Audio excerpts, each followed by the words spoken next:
La lucha contra la explotación del trabajo infantil se está llevando a cabo desde ámbitos diferentes. Por una parte, en el ámbito legislativo, la Convención Internacional sobre los Derechos de los Niños y Niñas ha incorporado al derecho internacional nuevas normas que los gobiernos han de intentar cumplir. Aunque muchos países han ratificado la Convención, esta no es una ley vinculante y la gran mayoría no la cumple. Aún así, se trata de una herramienta valiosa para que los gobiernos, sociedad e instituciones internacionales puedan presionar para hacerla cumplir. Otro de los ejes de la lucha pasa por mejorar la educación básica. Algunos países firmantes de la Convención han apostado por la mejora de la educación y, sobre todo, por la adaptación de horarios y contenidos a las diferentes realidades de los niños y niñas. La escuela tiene que ser gratuita y cercana, tiene que preparar para un oficio, tiene que adaptarse a los horarios de quienes trabajan y tiene que garantizar la alimentación de los alumnos. Familias como la de Mena o la de los hermanos de la Chureca son víctimas directas tanto de la pobreza que generan las duras políticas neoliberales propuestas e impuestas por el Banco Mundial y el Fondo Monetario Internacional a los gobiernos de los países del sur, como de la presión de la deuda externa. Como consecuencia de estas políticas, los gobiernos han reducido de manera drástica las inversiones en los servicios sociales, la educación y la salud pública, y han abierto sus fronteras a empresas multinacionales que conculcan los derechos laborales más básicos y no dejan otra riqueza al país que la de unos sueldos miserables e indignos.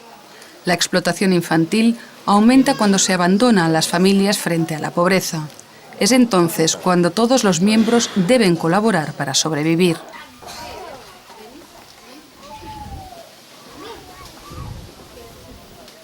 Proporcionar créditos a bajo interés para potenciar la producción. Incorporar a las mujeres en el mercado laboral en condiciones similares a los hombres. Potenciar el comercio justo y las organizaciones sindicales. Son pequeñas iniciativas que pueden transformar poco a poco la cruda realidad que genera el neoliberalismo. La Organización Mundial del Comercio, la OMC, ha incluido la cláusula social en su reglamentación. En colaboración con la OIT, controla las violaciones por parte de gobiernos y empresas, estableciendo sanciones arancelarias o aplicando tarifas mayores a sus productos. Pero las instituciones internacionales no son las únicas que tienen capacidad para presionar a gobiernos y empresas. El tema es tan complejo que cualquier mejora pasa por el trabajo conjunto entre los agentes sociales y los sindicatos. Nosotros hemos dicho que el problema del trabajo infantil y sobre todo el problema del trabajo infantil de alto riesgo no se va a resolver si no unamos esfuerzos todos los sectores de la sociedad. Esta es una responsabilidad del gobierno en primera instancia, pero una responsabilidad que no puede quedar únicamente ligada al gobierno. La empresa privada deben de decir algo y hacer algo. Los sindicatos igualmente deben de comprometerse para atender decididamente y para poder favorecer políticas de atención a la problemática del trabajo infantil, y los organismos no gubernamentales, que hemos sido por muchos años los únicos que hemos venido atendiendo esta problemática, también tenemos que decir. Pero fundamentalmente también tienen que decir algo los niños y las niñas y los adolescentes, y tienen que decir algo la familia.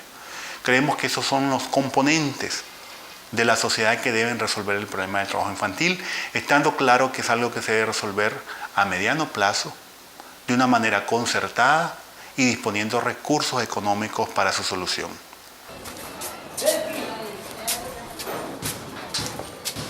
Mario Chamorro es el responsable del Centro Nicaragüense de Promoción de la Juventud y la Infancia Dos Generaciones, una ONG que lleva más de 15 años junto a los niños y niñas que trabajan. Hacen todo lo posible para integrarlos en la enseñanza reglada, por proporcionarles un espacio de encuentro donde puedan aprender o jugar, por incorporar a sus padres y madres en el mundo laboral. Abraham, Rafael y Julio tienen la suerte, a pesar de todo, de tener cerca a una ONG de estas características.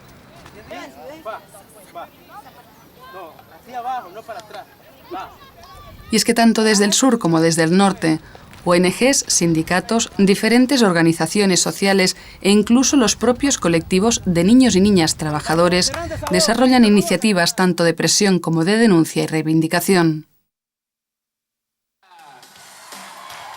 Una de las acciones que ha tenido más repercusión ha sido la Marcha Mundial contra el Trabajo Infantil. Participaron 700 organizaciones de todo el mundo, entre ellas la Fundación Pau i Solidaritat de Cataluña. El 15 de mayo de 1998, la marcha pasaba por Barcelona de camino a Ginebra, reivindicando, entre muchas otras cosas, el derecho de los niños y niñas de todo el mundo a no ser objeto de explotación económica y a una educación gratuita, de calidad y válida para todos.